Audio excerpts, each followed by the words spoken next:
안녕하세요. 오늘의 데일리 뉴스레터에 오신 것을 환영합니다. 1. 기술도둑 중국의 삼성 초대형 반격. 2. 이제야 한국 카피한다고 분탕치는 이 나라. 3. 100대 긴급 구매하자 미국 화들짝. 한번 진실을 알아봅시다. 한국 인재와 기술을 빼돌리던 중국이 삼성의 대반격에 충격을 받고 있어 화제입니다. 이는 중국 최대 기업의 운명이 걸린 사건이라 다급하게 움직이고 있습니다. 현재 중국에서 벌어진 일과 삼성의 대응 살펴보겠습니다. 시진핑은 2015년 중국 제조 2025를 선포하며 10대 전략산업의 1순위로 반도체를 지목한 바 있습니다. 향후 10년간 1조 위안, 우리 돈 약 160조 원 투자를 발표했는데 2014년 26조 원 규모 1차 대기금을 조성해 반도체 산업을 키웠고 2018년에는 39조 원 규모 2차 대기금으로 소재 부품 장비 국산화를 추진했습니다. 이에 반도체 자금률을 2025년까지 70%로 끌어올리고 올해까지 반도체 인력을 76만 명으로 늘리겠다는 계획을 세워왔습니다. 2020년 세웠던 목표 54만 명보다 무려 40%나 증가한 수치입니다. 중국은 돈으로 선진국 기술 인재를 데려와 기술 유출을 시도하는 천인 계획을 추진하고 있습니다. 산업 스파이 양산 계획으로도 물리며 한국에도 영향을 주는 내용입니다. 중국 반도체 기업들은 몰락 직전이라 더욱 사활을 거는 중입니다. 중국 반도체 회사들의 올해 1분기 재무 보고서가 나왔는데 80% 회사에서 이익이 감소했고 대다수가 적자로 전환된 상황입니다. 칩 설계, 패키징, 제조 부문은 거의 모두 손해를 보고 있습니다. 2021년 3,400개 반도체 회사가 문을 닫았고 작년에는 추가로 5,700개가 폐업을 했습니다. 중국에는 총 17만 개 이상의 칩 회사가 있는데 올해 사정은 더 어려워 도산 기업이 크게 증가할 예정입니다. 중국은 내년 반도체 점유율 17%를 목표로 하고 있습니다. 2020년 9%와 비교해 8%포인트 정도가 늘어난 수치입니다. 하지만 현재 상황으로는 불가능에 가깝다는 의견이 많습니다. 미국이 반도체법 등을 통해 장비 수출을 적극 막고 있기 때문입니다. 이에 중국 거대 기업들의 한국 인재 빼돌리기는 더욱 거칠어지고 있습니다. 지난해 10월 미국의 대중 반도체 장비 반입 규제를 계기로 더 심해졌고 삼성전자, SK 하이닉스, 삼성 디스플레이 등이 주요 타깃이 되고 있습니다. 중국 메모리 업체 푸젠진화는 10년 이상 삼성과 SK 하이닉스에서 근무한 경험이 있는 엔지니어를 뽑는다는 공고를 올렸다가 국내에서 논란이 일자 삭제한 사례도 있습니다. 현재 삼성전자와 SK 하이닉스 중국 공장 주변에는 한국인 직원을 빼내기 위한 헤드헌터들이 기승을 부리고 있습니다.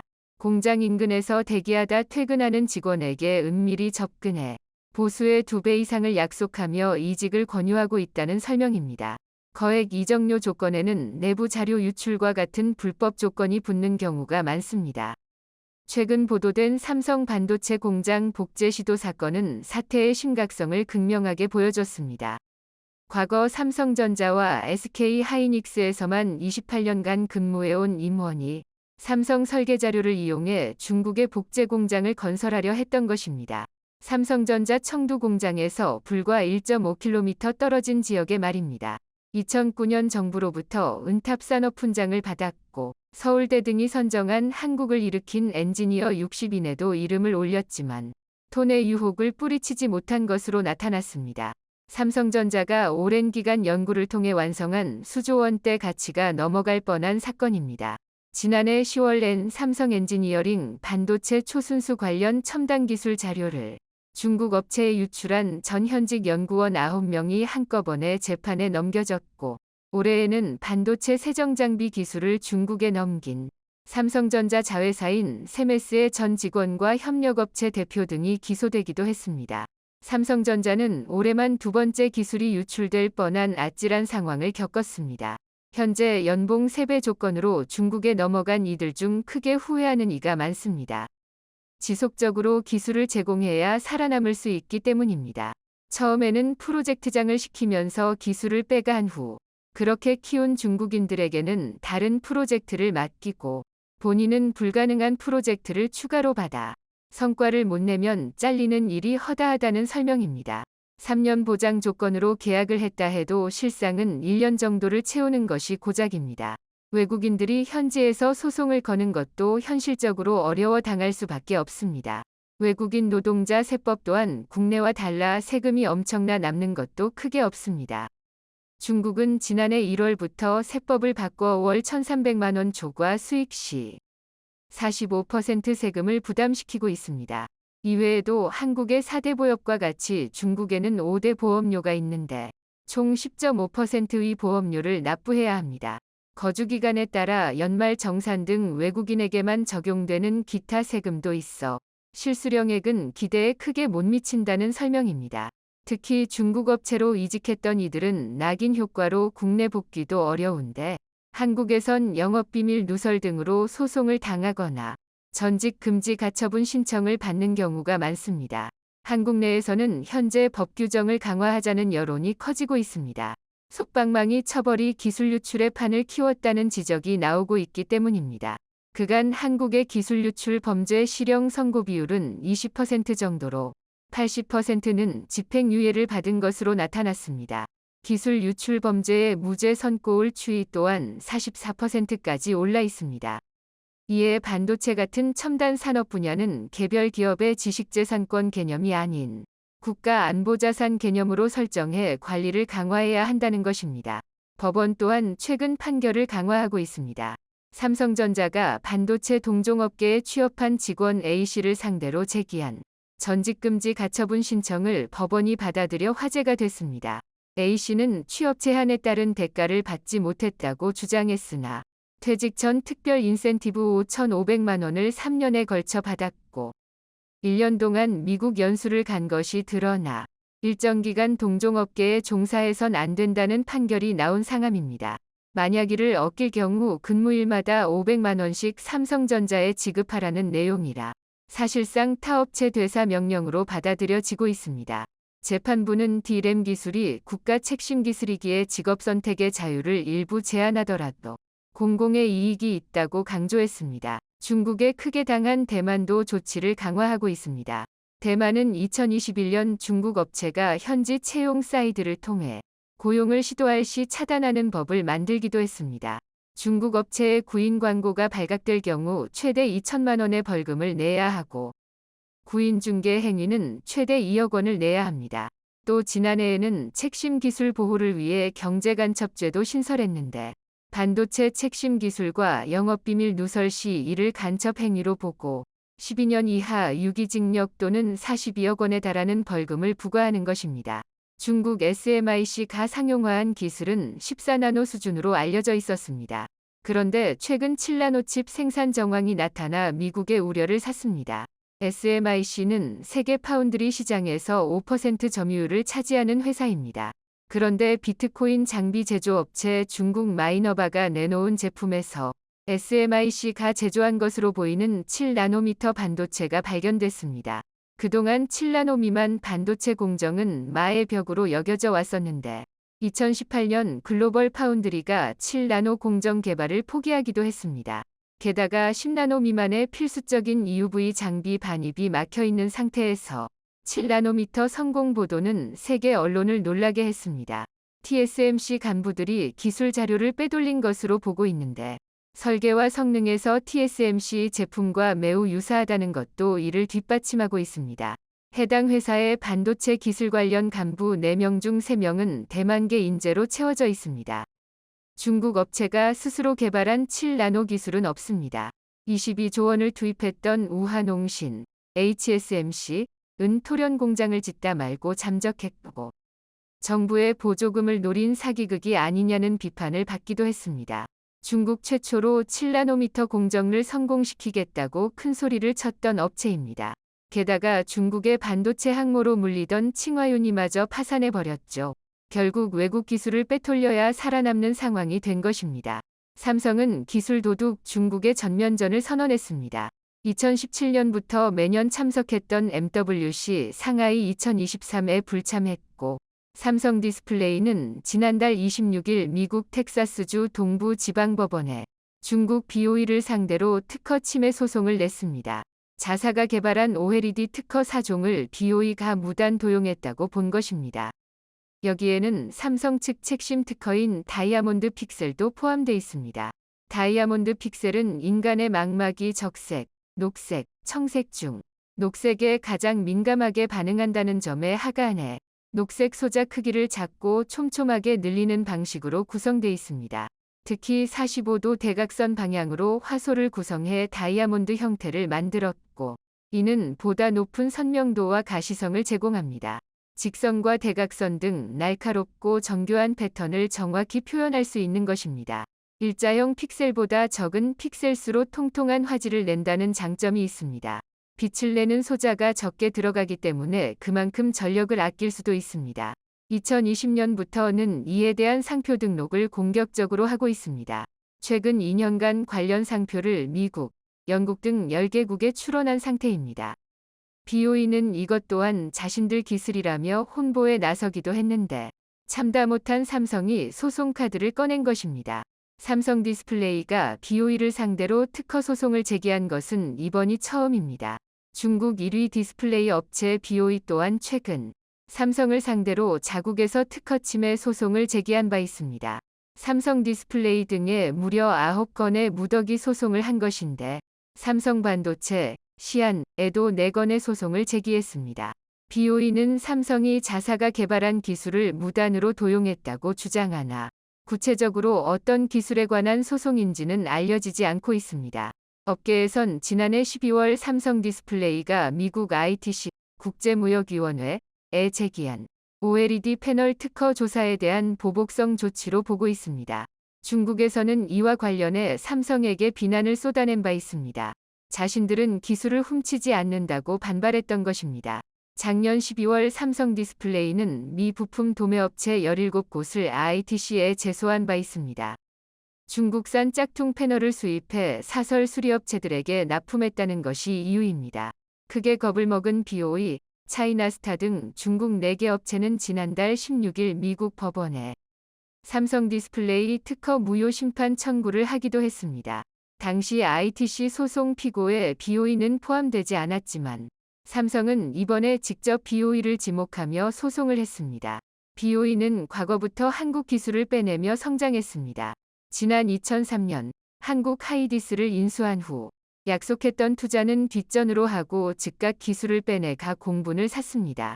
한국은 2004년부터 17년간 세계 디스플레이 시장 1위를 유지했으나 LCD에서 중국발 저가 제품에 밀려 1위를 빼앗긴 이유도 여기에 있습니다. 그나마 OLED 시장에서 8대2로 압승했지만 중국 업체들은 도용한 기술을 앞세워 해당 시장마저 넘보고 있는데 중국 OLED 패널은 한국산보다 20에서 30% 저렴하게 판매되는 상황입니다. 낮은 가격을 무기로 시장에 진입한 뒤 기술력을 인정받는 전략을 쓰고 있는 것입니다. 삼성 디스플레이 고객이던 오포, 비보 틈 중국 스마트폰 업체 또한 자국 기업의 저가 OLED 채택을 늘리고 있는 상태입니다. 삼성은 이에 강력하게 대처하고 있습니다. 2022년 초 애플이 다이아몬드 픽셀 기술이 들어간 BOE 패널을 사용하려 하자 강력하게 항의해 납품이 보류되기도 했습니다. 삼성 디스플레이의 미국 특허 출원 수는 작년 2106건으로 크게 증가했는데 미국 시장에서 중국 업체의 침투를 확실히 막겠다는 전략입니다. 한국은 기술 유출을 철저히 막아 국내 산업을 지켜내길 바랍니다. KF21 복자형 CJ 4호기가 발작 버튼을 제대로 눌렀습니다. 특히 일본의 반응이 아주 재밌는데요. 일본은 자신들은 6세대 전투기를 개발 중인데 스텔스기도 아닌 4.5세대 KF21이 뭐가 대단하냐고 비웃고 있습니다. 참 자신만만한 태도인데요. 그러면서 점작 뒤에서는 그토록 자랑하던 6세 대기 개발을 포기하겠다며 분탕질을 치고 물을 흐리는 바람에 영국의 공개 저격까지 당했습니다. 더군다나 일본과 중국은 부정하고 있지만 다수의 군사 전문가는 KF21이 이미 스텔스 능력을 확보했다고 보고 있습니다. 그래서 준비했습니다. 오늘은 대한민국 스텔스 기술의 현주소와 망조가 제대로 낀 일본 6세 대기 개발 현황에 대해 알려드리겠습니다. 6세 대기 개발에 뛰어들었던 일본이 사업을 제대로 꼬락박고 있습니다. 당초 일본은 대한민국의 항공기술력 성장이 심상치 않아 보이자 말 그대로 세대 차이를 보여주겠다며 6세대기 개발 사업을 시작했는데요. 아직도 자신들이 전 세계 과학기술을 선도하고 있다고 착각한 것입니다. 실제로 일본은 뒤늦게야 혼자 개발하는 건 무리라고 판단했는지 슬금슬금 영국, 이탈리아의 동반 6세대기 개발 프로젝트 GCAP에 합류했는데요. 그런데 막상 대한민국의 KF-21이 5세대 스텔스 성능은 물론이고 복자형 시제기까지 성공하면서 6세대 개량의 가능성까지 비추자 일본의 원대한 계획이 박살나기 시작했습니다. 뭐가 잘못돼도 단단히 잘못되고 있다는 사실을 깨달은 일본은 이제 와서 GCAP에서 하차하겠다며 온갖 분탕을 치고 있습니다. 오죽하면 영국이 개발 포기 같은 허튼 생각하지 말고 정신 똑바로 차리라고 공개 저격할 정도인데요. 그도 그럴 게 현재 상황에서 일본이 GCAP를 하차하면 눈덩이처럼 불어난 예산을 영국과 이탈리아가 둘이서 감당해야 합니다. 일본으로서도 죽을 맛일 텐데요. GCAP에 참여하기 전 일본의 6세대기인 F3 개발 비용은 무려 50조 원이 넘게 책정되어 있었습니다. 일본은 이 예산도 줄여보고 기술도 좀 훔쳐보고자 GCAP에 참여한 건데요. 그런데 세 나라가 합쳐졌다고 6세대기 개발이 쉬워지리라 생각한 건 큰 오산이었습니다. GCAP는 희망초도 배치만 무려 2050년인데요. 일본은 영국, 이탈리아 같은 유럽 선진국들과 힘을 합치면 6세대기가 뚝딱 만들어질 것이라고 너무 안일하게 생각했던 것입니다. 그러나 정작 일본 내 군사 전문가들조차 GCAP의 미래를 상당히 부정적인 시선으로 평가했습니다. 애초에 일본이 개발한 4세대, 4.5세대기 F2는 기껏해야 F16의 카피품 소리나 듣는 주제에 가격은 3배가 넘습니다. 또한 영국이 EU에서 함께 만든 유로파이터 타이푼은 생산 중단 위기가 있었을 만큼 많은 문제가 있었던 전투기인데요. 냉혹한 얘기지만 대한민국과 다르게 4세대, 4.5세대기도 제대로 만들어보지 못한 나라들이 머리를 맞대고 모여봐야 별다른 성과를 낼 수 없는 게 당연합니다. 반면 대한민국은 아무리 잘해도 5세대의 벽을 뛰어넘기는 힘들 것이라던 일각의 부정적인 시선을 비웃듯이 스텔스 기술에서 폭발적인 성장을 보이고 있습니다. 스텔스 기술이라는 건 결국 아주 간소화하면 레이더 전파를 수신기에 돌아가지 못하게 하는 것입니다. 레이더의 원리는 박쥐가 초음파로 어둠 속에서 사물의 위치를 파악하는 것과 같아서 전파의 송수신을 방해하면 속일 수 있기 때문인데요. 일례로 최초의 스텔스기인 F-117 나이트호크는 전파를 엉뚱한 방향으로 튕겨내기 위해 직선 형태의 희한한 외형을 갖게 되었습니다. 오죽하면 F-117에 담긴 최첨단 기술보다 다림이라는 별명이 더 기억에 남는데요. 하지만 스텔스 설계 컴퓨터 기술이 발달하면서 현대의 스텔스기는 곡선 형태를 유지하면서도 레이더를 수신기와 다른 방향으로 반사할 수 있게 되었습니다. 대표적으로 KF-21 또한 레이더 탐지되는 크기, 즉 RCS 해석과 시험을 이용해 스텔스 발현에 가장 최적화된 형상으로 제작되었습니다. 예를 들어 KF-21은 각 2개의 수직 및 수평 꼬리 날개 모두 저피탐 형상으로 설계되었고 다이아몬드 모양의 주익은 RCS 값을 낮추는 최적의 형태입니다. 또한 꺽쇠 모양의 공기 흡입구나 반 매립식 내부 무장창 등은 이미 80% 이상 스텔스 성능을 확보했다고 보여지는데요. 실제로 탐색 개발 당시 전투 효과 분석 결과 KF-21은 F-16 대비 4.1배, F-A182, F 대비 1.2배의 공대공 임무 효과를 기록했고 F-16C 대비 1.3배의 공대지 임무 효과를 달성할 수 있다고 추정되었습니다. 이로 인해 우리 개발진들조차 KF-21을 보고 4.75세대, 4.9세대라고 부를 정도인데요. 그런데 여기서 중요한 건 스텔스라고 해서 레이더에서 완전히 사라지는 게 아니라는 것입니다. 그보다는 수십 평방미터의 전투기가 아니라 축구공이 하늘을 나는 것처럼 보이는 데에 더 가까운데요. 이것 자체가 레이더에서 보이지 않는 것이나 마찬가지이긴 하지만 이를 바꿔 말하면 레이더의 위치에 따라 RCS도 달라진다는 뜻입니다. 전투기의 스텔스 형상은 정면에서 가장 작은 RCS가 도출되도록 설계되었기 때문에 측면이나 후면은 레이더에서 포착하기 더 쉽습니다. 더군다나 적의 레이더가 어디에 숨어 있는지 장담할 수 없는 상황에서 단순히 형상만으로는 스텔스 성능을 보유했다고 말할 수 없는데요. 그렇기 때문에 진짜 스텔스 전투기는 형태뿐만 아니라 전파를 흡수하는 일종의 스텔스 페인트를 발라야 합니다.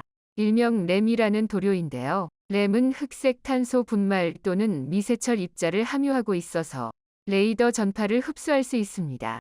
지금까지는 램이 전파를 흡수하는 거의 유일한 방법으로 여겨졌는데요. 그런데 다름 아닌 대한민국이 이 상식에 지각 변동을 일으키고 있습니다. 바로 메타물질입니다. 대한민국은 2014년부터 메타물질 연구에 무려 900억 원에 육박하는 예산을 투자하고 있는데요. 그럴 만한 게 메타물질은 자연계에 존재하는 대부분의 파동을 흡수할 수 있습니다. 당연히 레이더 전파도 흡수할 수 있는데요. 이뿐만 아니라 기존에 사용하던 램보다 무려 4배나 넓은 레이더 주파수에 전부 대응할 수 있습니다. 공기 중의 모든 파동은 주파수에 따라 그 종류가 구분되는데요. 일례로 빛은 약 430에서 790THz의 주파수입니다. 반면 레이더에 사용되는 전자파는 주로 1에서 40GHz의 비교적 낮은 주파수를 사용하는데요. 램이 해당 주파수의 파동을 흡수한다면 메타물질은 그보다 훨씬 폭넓은 대역의 파동까지 흡수할 수 있는 것입니다. 실제로 대한민국 군사 분야의 메타물질 연구를 선도하고 있는 파동에너지 극한제어 연구단은 잠수함 내부에서 발생하는 소음이 밖으로 새어나가지 않도록 만드는 해저용 스텔스나 적외선 카메라를 속일 수 있는 보병용 스텔스 장비에도 적용이 가능하다고 설명하고 있습니다. 물론 아직 연구가 더 필요하긴 하지만 말 그대로 투명 망토를 장병들에게 보급할 수도 있다는 건데요. 이게 절대 과장이 아닌 게 대한민국의 메타물질 기술은 이미 세계 최고 수준입니다. 관련 특허만 해도 국내에서만 무려 364건에 달하고 해외에서도 165억 원이나 취득했는데요. 이런 기술 수준을 잘 알고 있는 군사 관계자들, 전문가들이 사실상 KF-21이 이미 스텔스 성능을 확보했다고 주장하는 이유입니다. 그러나 많은 사람이 이런 사실을 모르고 이미 전 세계 전투기 추세는 6세대기다 라고 말씀하시는데요. 그러면서 KF-21이 시대에 너무 뒤떨어진 전투기라고 폄훼하기도 합니다. 그런데 사실 6세대기는 고사하고 정작 제대로 된 5세대 스텔스기를 개발한 나라는 전 세계에서 미국이 유일합니다. 러시아, 중국은 자신들도 5세대 스텔스기를 만들었다고 주장하지만 실상은 성능 논란에 휩싸인 이도 저도 아닌 물건일 뿐인데요. 현재 6세대기를 시도하는 많은 나라들은 한 세대를 건너뛰고 곧바로 6세대에 도전하고 있는 것입니다. 상식적으로 생각해도 이게 가능할 리 없는데요. 반면 대한민국은 5세대의 아성을 허물고 있습니다. 스텔스 성능부터 확보하고 차근차근 기술 성장을 밟아가겠다는 건데요. 최근 들어 국산 경공격기 FA-50에 대한 소식이 연이어 들려오고 있습니다. 얼마 전엔 폴란드가 1조가 넘는 금액을 선수금으로 덜컥 내어줬더니 이번에는 이집트가 중동과 아프리카 방면 수출 전초기지를 자처하고 나섰습니다. 이집트는 최근 미국과 트러블로 인해 주력 전투기인 F-16을 들여오는 데에 문제를 겪고 있었죠. 지난 8월에는 한국의 블랙 이글스 팀이 피라미드 상공에서 사상 최초로 공연을 펼치며 이집트 측에서 한국의 군용기에 먼저 관심을 보였었는데요. 그로부터 불과 4개월 만에 지갑을 연 것입니다. 이집트가 이렇게 이례적으로 빠른 결정을 내린 이유를 함께 알아보겠습니다. 지난 8월 이집트의 카이로에서 피라미드 에어쇼 2022가 펼쳐졌습니다. 피라미드 에어쇼는 전통적으로 이집트 자국의 전투기만 참여하는 것으로 유명합니다. 하지만 이번 에어쇼에는 사상 최초로 한국의 공군 특수비행팀 블랙 이글스가 참여했습니다. 블랙 이글스는 한국에서 출발해 영국, 폴란드를 거쳐 이집트와 필리핀까지 거쳐가는 월드 투어를 진행하면서 세계인들의 눈을 즐겁게 했었죠. 하지만 이번 에어쇼의 의미는 단순히 한국의 팀이 환상적인 비행을 선보였다는 것이 전부가 아니죠. 홍진욱 주 이집트 대사는 세계 최대의 문화유산이기어 관리가 까다로운 피라미드 위에서 한국의 비행팀이 비행했다는 것은 양국의 신뢰관계가 정점에 이르렀음을 입증하는 것이라며 기쁨을 감추지 못했습니다. 홍진욱 대사의 말대로 한국과 이집트는 그간 상당한 신뢰를 쌓아왔는데요.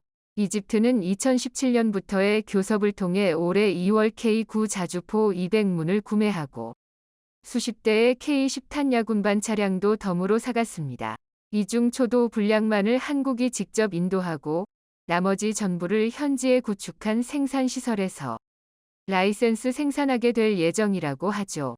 그런데 이때 나왔던 루머로 K9의 거래 과정에서 FA50 도입의 물밑 교섭도 같이 진행됐다는 것이 있었는데요.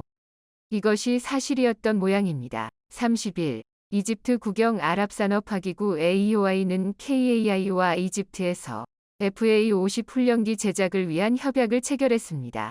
이날 협약식에는 강홍식 KAI 이사회 의장과 목타르 압델 라티프 AEOI 회장에 압델 파타 LCC 이집트 대통령까지 참석해 서명을 했는데요. 이번 협력에는 최신 기술 이전과 훈련 지원 등이 포함됐으며 양국 간 조정위원회를 통해 공동사업 이행을 추적한다는 내용도 담겼습니다. 이에 따라 KAI와 이집트는 손을 잡고 인접한 아프리카와 아랍 국가들을 대상으로 전투기 수출에 나설 방침입니다. KAI가 이집트와 공동 전선을 구축한 것은 성장 잠재력 때문입니다. 아프리카 대륙과 중동을 통틀어 최대 군사 강국으로 손꼽히는 이집트는 내년 기종 선정을 목표로 공군 고등훈련기 사업을 추진 중입니다. 이 사업의 잠재적인 소요는 최소 70대, 최대 100여 대에 달해 미국 다음으로 큰 시장으로 꼽히고 있었죠.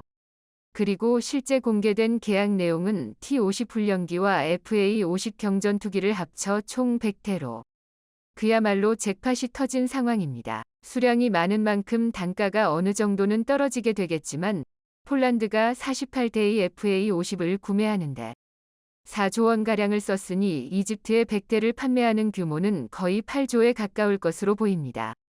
이번에 이집트가 한국과 체결한 계약은 과거 K9 도입 방식과 매우 유사합니다.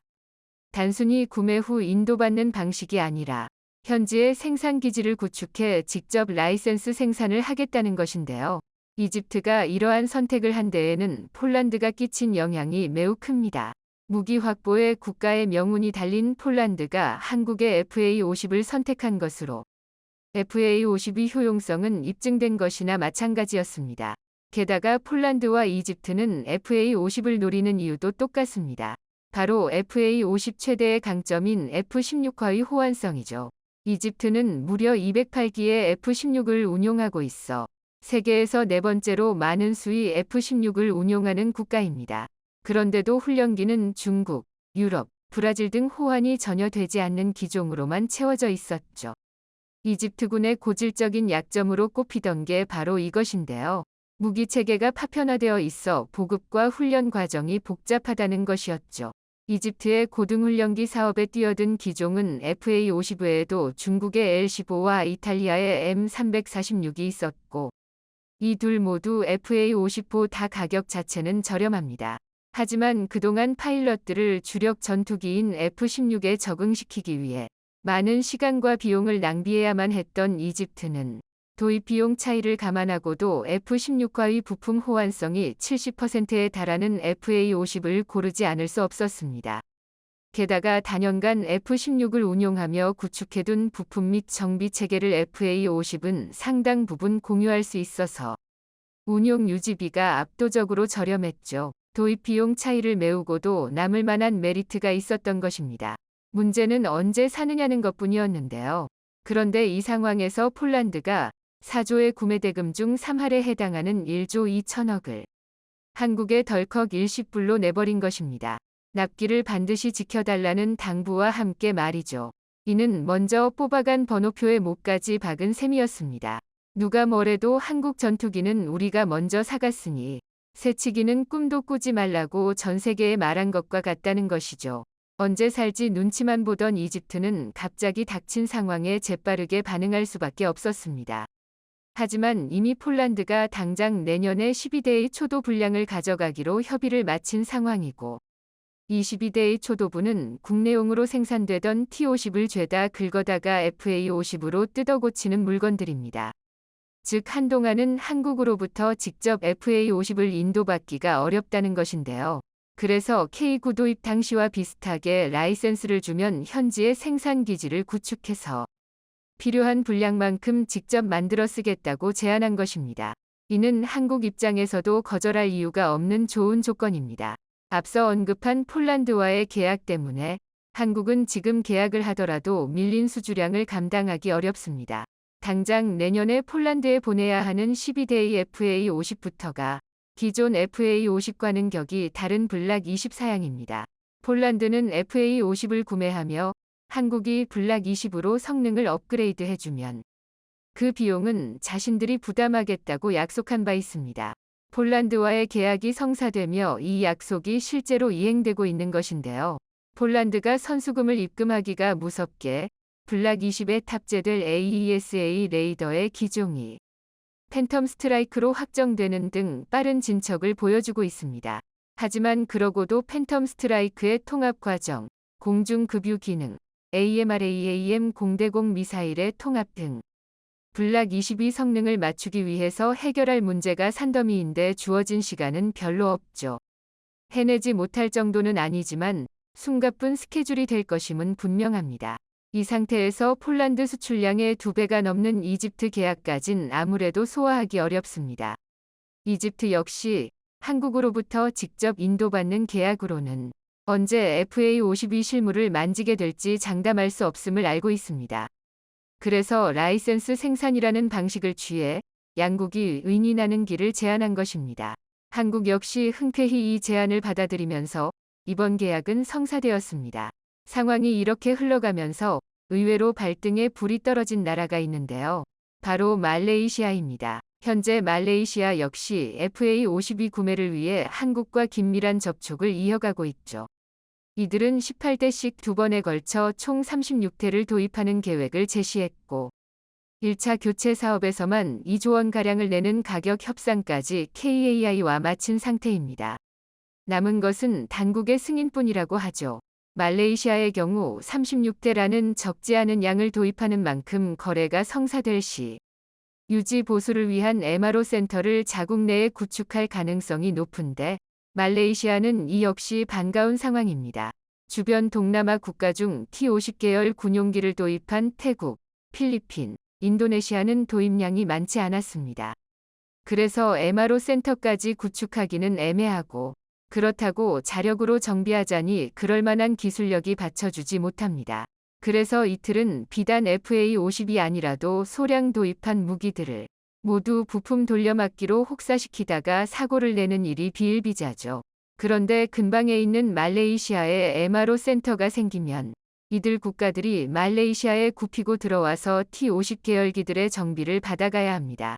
동남아 국가들이 대부분 서로를 못 잡아먹어 안달이라는 것을 생각해보면 말레이시아에서 FA50 도입을 얼마나 통쾌한 일로 생각하는지 짐작해볼 수 있습니다. 이들의 계약 상황 역시 폴란드와의 계약에 큰 영향을 받았는데요. 폴란드와의 약속이 이행되며 블락 20 업그레이드가 확정되고 AESA 레이더가 탑재되게 되자 그 자리에 있던 이스라엘제 EL M2032 기계식 레이더가 빠진 것이 결정적인 계기였습니다. 말레이시아와 이스라엘의 관계가 껄끄럽기 때문이죠. FA50 도입을 위한 마지막 장애물도 사라졌겠다. 말레이시아도 이집트와 마찬가지로 도장을 만지작거리며 언제 계약을 확정할지 눈치만 보고 있었습니다. 그런데 여기서 폴란드가 번호표의 못을 받고 이집트가 라이센스 생산 계약이라고는 하나. 한국과 먼저 접촉해버려서 졸지에 148대의 선주문 분량이 생겨버렸습니다. 간을 보다가 타이밍 잡는데 실패해버린 것이죠. 결국 말레이시아는 FA50을 어떻게 하면 빨리 손에 넣을 수 있을지 골머리를 앓는 상황이 되었습니다. 과거 KAI가 FA50을 전 세계에 1000대 팔겠다고 말했을 때는 아무리 포부라고 하지만 과장이 심하다며 모두가 비웃었습니다. 하지만 보십시오. 지금의 기세라면 한국이 서방 세계의 경전투기 시장을 다 쓸어담는 것도 꿈이 아닙니다. 어느 사업이든 첫 물꼬를 여는 것이 이렇게 중요합니다. 부디 앞으로도 물꼬를 잘 골라 투어서 FA50이 아닌 다른 한국 무기들도 전 세계를 휘어잡을 수 있으면 좋겠습니다. 영상이 도움이 되셨다면 구독과 좋아요 부탁드리며 오늘도 감사합니다. 최고로 멋진 하루 보내시길 바랄게요.